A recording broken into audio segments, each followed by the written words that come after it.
Hi, I am Vitold and I can say a thing that I would never expect to say. I rode a Harley-Davidson motorcycle. In fact, I have just given back the newest Pan America in the special version, and man, if you approach it with little expectations, you may end up being amazed by it. So far I was referring to the Pan America in my other videos as the ugliest thing on earth, and if you look from the front or any other position from which you see its front and its front light, then yeah, it may be hard to digest for many. As the salesperson told me, some of us like blondes and some like brunettes. And I think my response being that this one is like a red and blue mix is a pretty good comment. But let's put the looks aside, and this way this Harley will not win much. However, from other angles, including its side profile, it may look pretty decent. And try to forget about that face, just hop on it and start riding, and hey, you might remember my words. This thing may surprise you with how capable it turns out to be. I might even say how refined and well-rounded it is. Now watch this. It even has height and adjustable suspension in this special version. That's kind of oversimplification, but I'll get to that. But what the hell is going on? And it's actually not just a slogan. It really is there and it does work. I've been there, I tried it, I made it work, I noticed it work, I felt it works. So it's great, and we've got to give Harley credit for this. And one more thing that I will tell you about a little bit later. Now, alright, but immediately after setting off, I had two thoughts about this motorcycle. First was that I'm not feeling very confident on it, and this actually stayed with me till the end. And the second thought, that it pretty much rides much better than it looks. And I'll get back to the confidence part right here, as there are two reasons for this being the case here. And seriously, I thought that since it was a first for a Harley in this segment of motorcycles, and they've tried some firsts before that didn't work out very well, this thing will screw up in many areas. And really doesn't, except for one. But the thing is that in two areas it does exceptionally awesome job. And I would even say that one of its functions or a feature is absolutely on top of the game and beats all competition from BMW or Ducati. Yep, Pan America competes directly with BMW R1250 GS and Ducati Multistrada V4, and it's got all the right to be considered an alternative. And that's of course as long as you need very thick glasses to be able to tell a man from a woman. If you see well, you may stick with a Ducati or BMW. But that's not the case, because Harley approached us with a decent piece of machinery that I personally wouldn't believe they were capable of delivering if it wasn't true. Yeah, there are at least three stupid flaws, and I'll show them to you. Or, actually the first flaw is that it sometimes doesn't want to start its engine.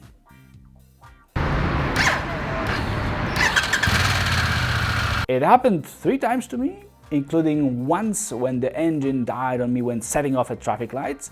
At that point it was a bigger problem than the other situations, but well, okay.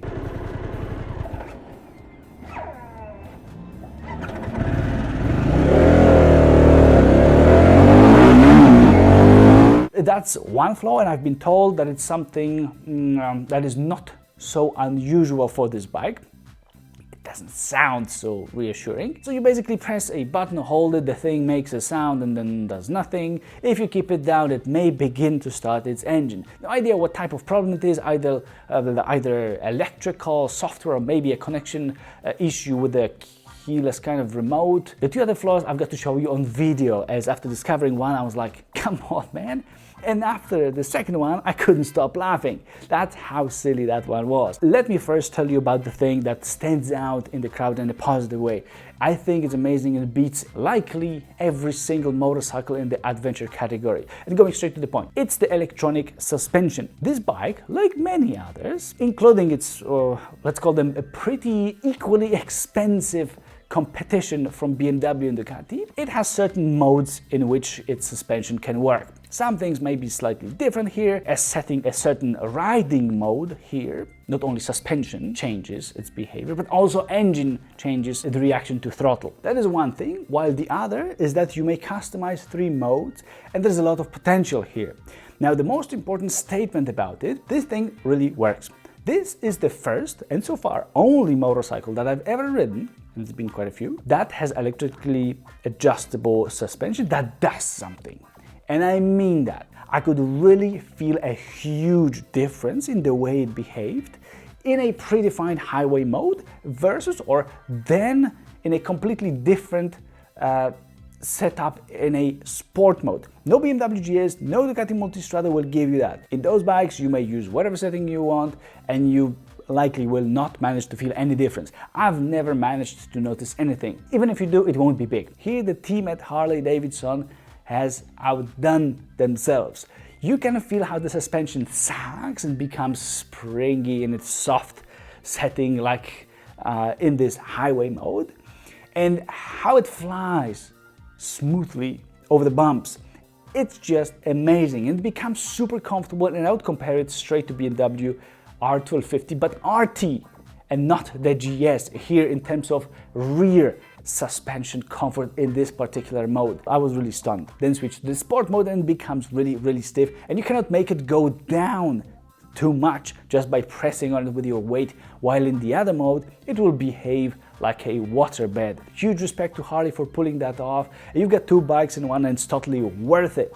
And that's not the end, as the bike lowers itself on its own by up to 5 centimeters, that's about this much, when you're coming to a stop so that it's easier to reach the ground, and then it raises itself back when starting to move again. The deal is that the bike kind of expects you, or tries to expect, when you would put your feet on the ground, and aims to have the suspension fully lowered already at that point. You can disable this function if you decide to go, for example, off-road and you just don't want it. In certain riding modes, you can also play with its settings. You may also set it to drop only after you stop and not before you actually touch the ground, with a half a second or 2 seconds delay. It could be useful, for example, in a lot of stop-start situations where the bike would go up and down, up and down, up and down, up and down. So you might switch it up. That's smart when riding or when disabling this function for example, off-roading. Ground clearance of this Harley 17.5 centimeters with this electric suspension, and 21 centimeters in the regular Pan America, so the non-special one. All this is according to Harley's data on their website. And I believe that all this may be the world's first in this category of motorcycles. And ladies and gentlemen, this is how future looks. It looks like poop from the front, but it does cool things. Now at this point, I've got to tell you guys that I had my mind changed about this bike. I really dislike the design, but I'm impressed by Pan America and the technology that it incorporates, that it brings to the table. And having said that, the front suspension feels, in my opinion, like rubbish, and it's the worst part of the whole bike. It kind of resembled me of the Suzuki V-Strom 1050 that I've ridden before, and it had its front suspension so bloody soft that you could probably install it in a sand buggy that goes over the dunes. Here in Pan America, it's definitely too soft, and just like in a V-Strom, it takes away some confidence when riding.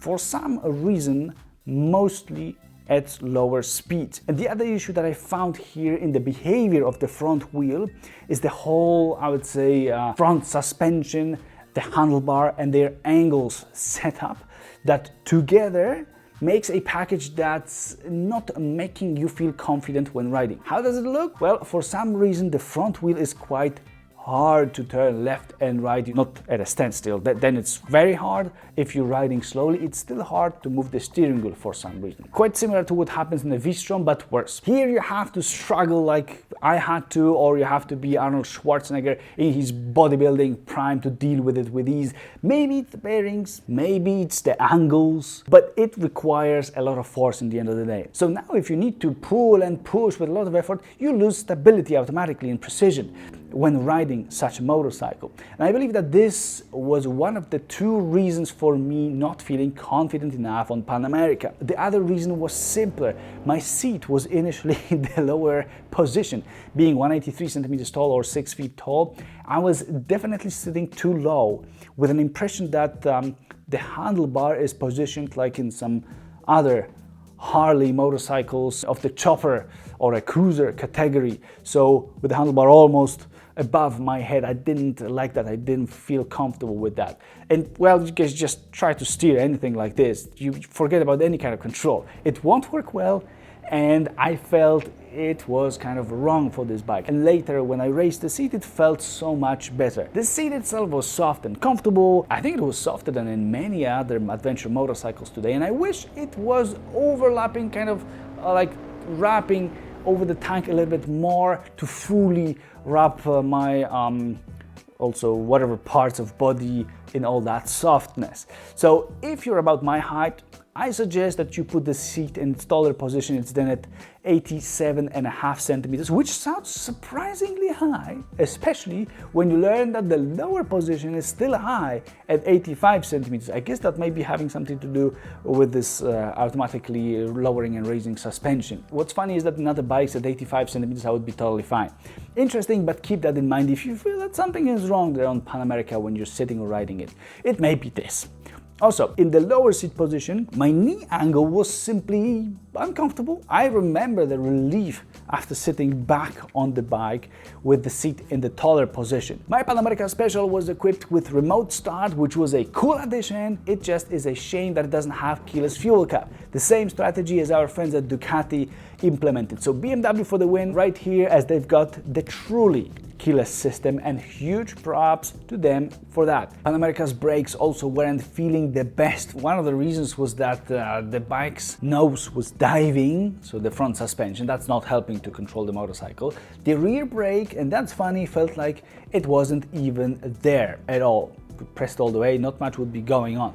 The front one was strong, but it did require a lot of pressure to really grab. In some other bikes you just gently use it and it grabs. Here you really need to squeeze something, so that wasn't the best. But except for the non-existent rear brake, I wouldn't actually really complain that much here. It wasn't terrible. I could live with just one brake, I think, in most circumstances. As for changing certain settings on the bike, there is an adjustable windshield. That is cool, and you may try to do that while riding, as the lever is on your side. Not in front of the bike like in the V-Strom 1050, for example, which is one of the most stupid things I've ever seen on a motorcycle, but actually wait for Harley with their two engineering masterpieces that I promised to show you. You'll see some cool inventions. So to adjust the windshield, you've got to do two things, and the system works kind of similarly to the one, for example, on BMW S1000 XR, but there you've got just two positions, taller and lower. Here you may set it in between somewhere as well. But in order to have that functionality, Harley had to complicate things a bit. It's still not a terrible part, I'll get to that. So they added a kind of a switch under that lever. So you've got to first move the switch, and then you can try to move that lever. And you know what?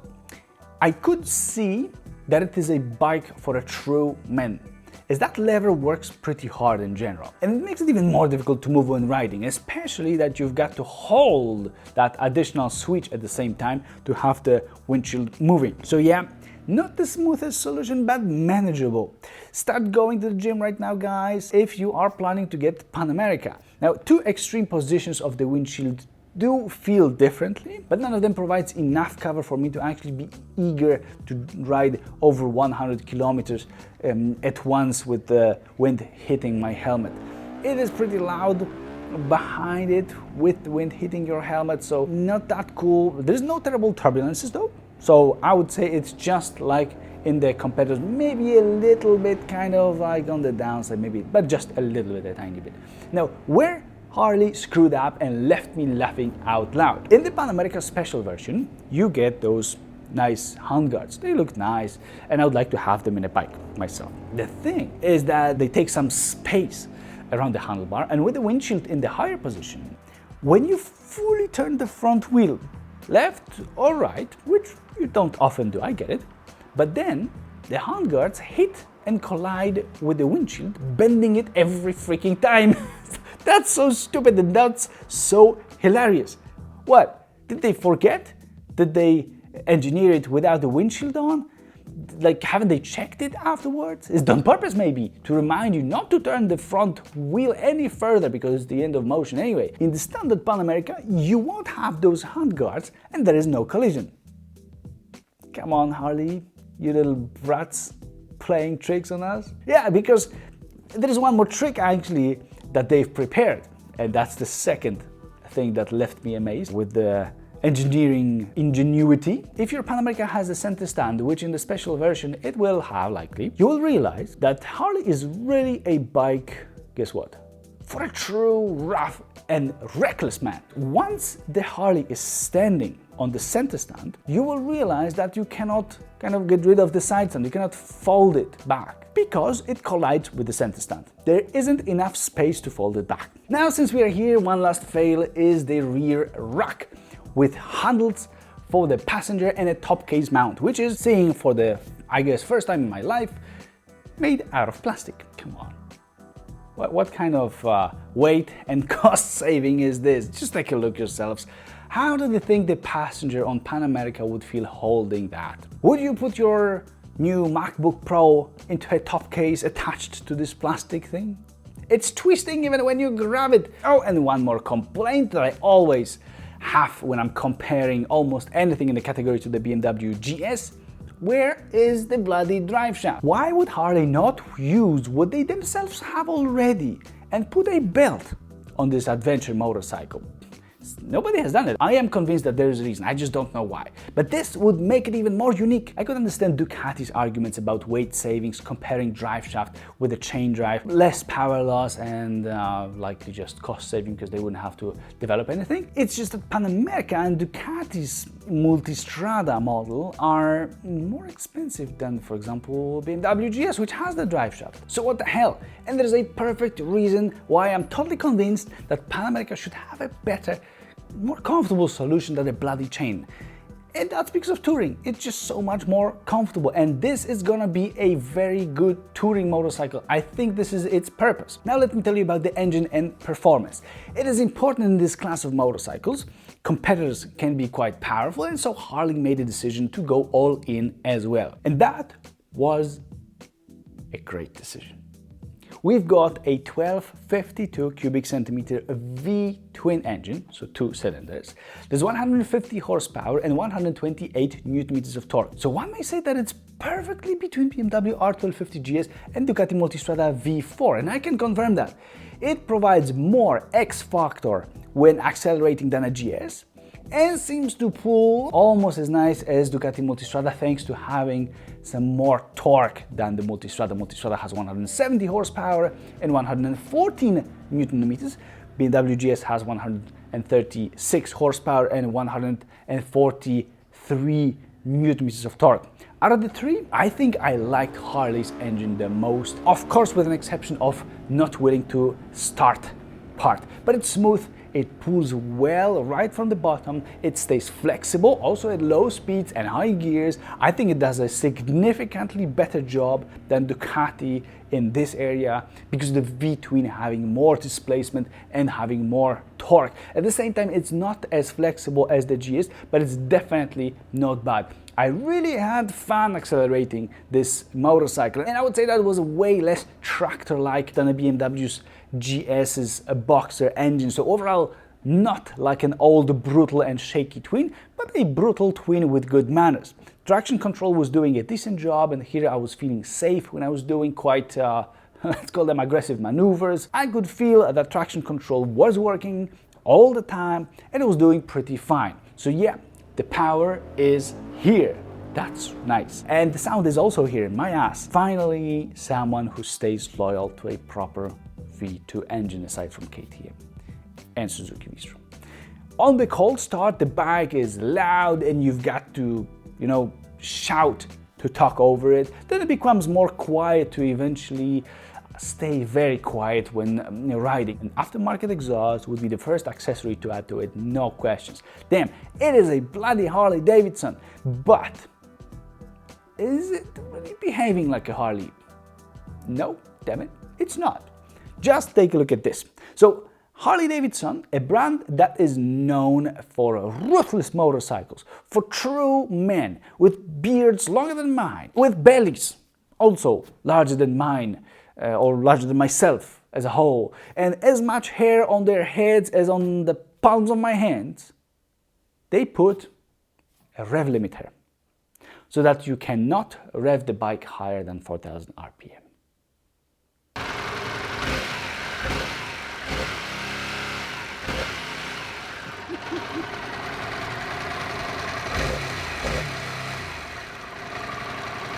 This is the second part. This is the part which left me laughing out loud. When I discovered it, I first laughed like hell. But that was because it wasn't my bike. If I had a Pan America myself, then I would first cry. And then I would stay totally mad. I don't know if there's any setting which can make it go away. I don't think there is, because then what would be the point? Maybe there is. If you guys know, please let me know.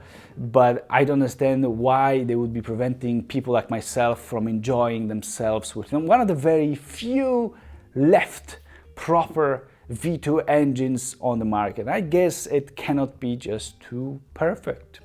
But the sound of Pan America is deep and enjoyable, maybe not as cool and not as science fiction as the V-Strom 1050s, but really nice. It is a quick bike, but note that in the sport mode it will feel super explosive, while in the highway mode or some other mode, it will not feel that explosive. It will still be quick, but you will definitely realize, like I did, that it's not as happy to accelerate quickly. So I suggest combining the comfortable suspension setting from the highway mode or from the road mode with the engine and throttle settings out of the sport mode.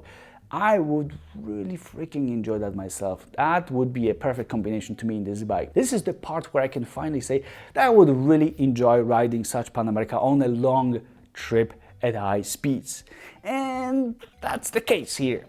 In the city, it was awful. It was awful because of the problems with harsh steering, so it in turn can be tiring, since you don't feel that much control over the bike and you get to struggle. BMW R1250 GS weighs similarly to the Pan America at 249 kilograms, while Pan America is around 265 kilograms. If I estimate correctly with fuel and other fluids, Harley say that its curb weight is 242 kilograms and fuel tank is 21.2 liters. So adding engine oil and some other fluids, it should be somewhere there, 265, I guess. So the GS feels totally natural right after starting to move. Pan America will feel fine above 40 kilometers per hour. In my opinion, then and only then it will be quite stable and you might feel more confident on it.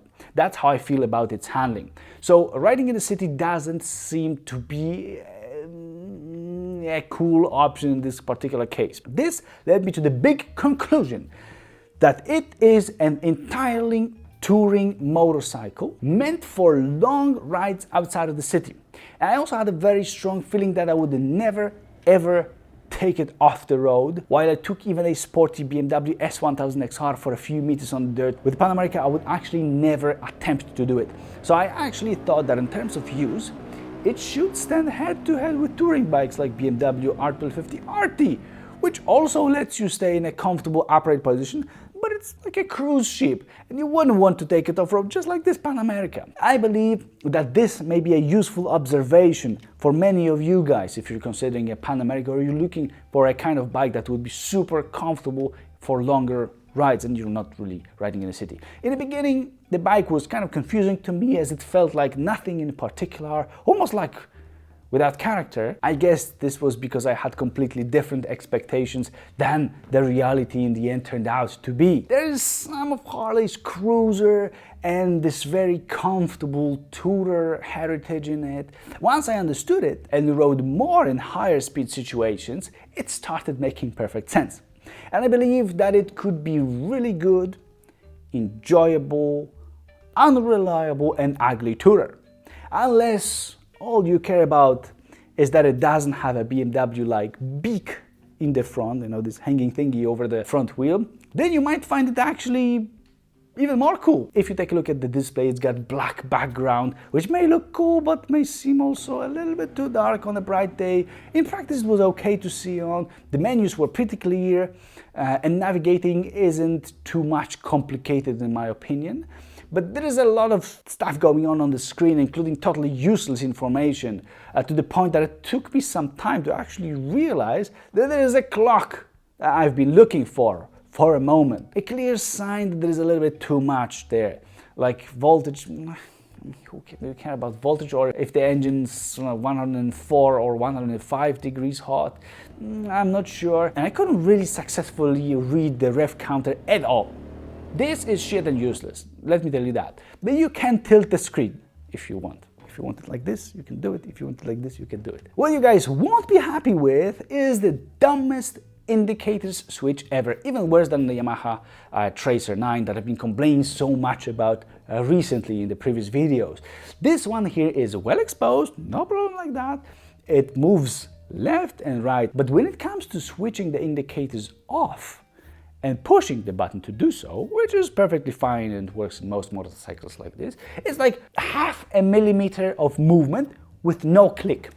So you press it and you hope that it worked, but you've got to check if there is anything flashing on the dashboard or not, because you won't know just by touching the button, just by pressing the switch. Very, very bad design that may be annoying every day if you ride it every day.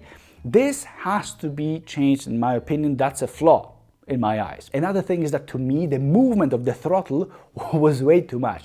In order to fully open the throttle, you'll have to hang yourself off the handlebar and dive under the bike. Otherwise you just won't do it, or you'll injure your wrist, unless your wrists are flexible like a snake.